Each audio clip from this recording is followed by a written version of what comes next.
Hello guys. So बच्चों, welcome to my channel Simply Biology. Today we are going to learn different pathways of glucose breakdown. तो आइए हम शुरू करते हैं different pathways of breaking down of glucose. So glucose के टूटने की प्रोसेस को हम कहते हैं रेस्पिरेशन, जिससे हमें एनर्जी मिलती है. ग्लूकोज एक 6 कार्बन कंपाउंड है, C6H12O6, यानी कि ये हमें ऊर्जा देती है. आप कोई भी चीज़ खाओगे, राइस, वीट, ये सब हमें ग्लूकोज एनर्जी देते हैं.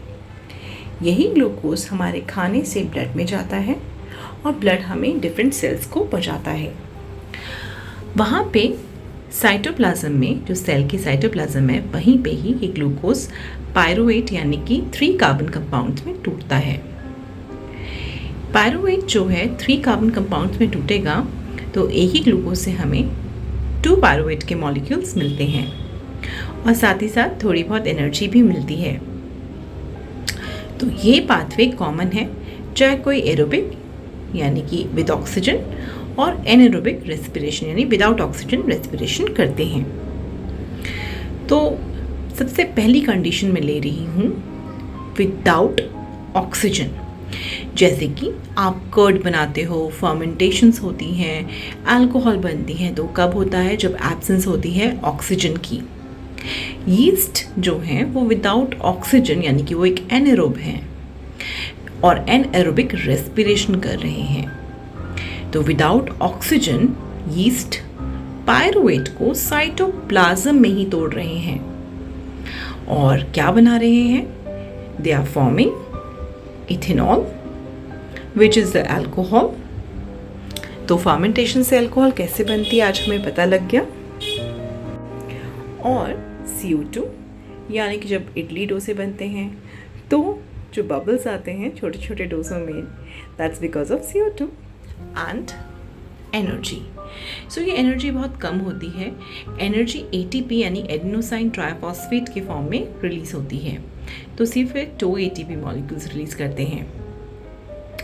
थर्ड कैटेगरी आती है lack of oxygen. That means आप जब रनिंग कर रहे हो, सिवियर एक्सरसाइजेस कर रहे हो, भाग रहे हो, दौड़ रहे हो, तो आपकी मसल्स को उतनी भरपूर ऑक्सीजन नहीं मिल पाती.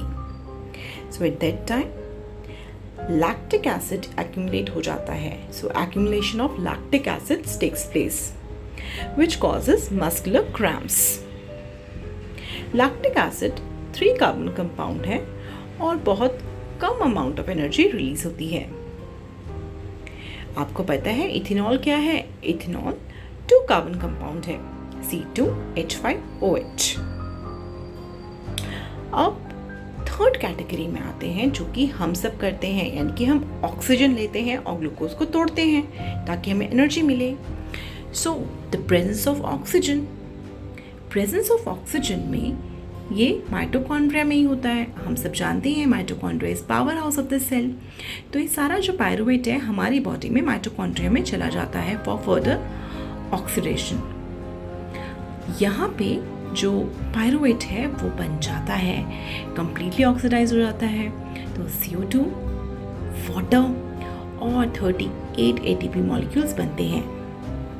बट बच्चों, एनर्जी लेने के लिए हमें एनर्जी देनी भी पड़ती है, यानी कि 38 ATP को यूज़ करने के लिए हमें कुछ ATPs देने पड़ते हैं.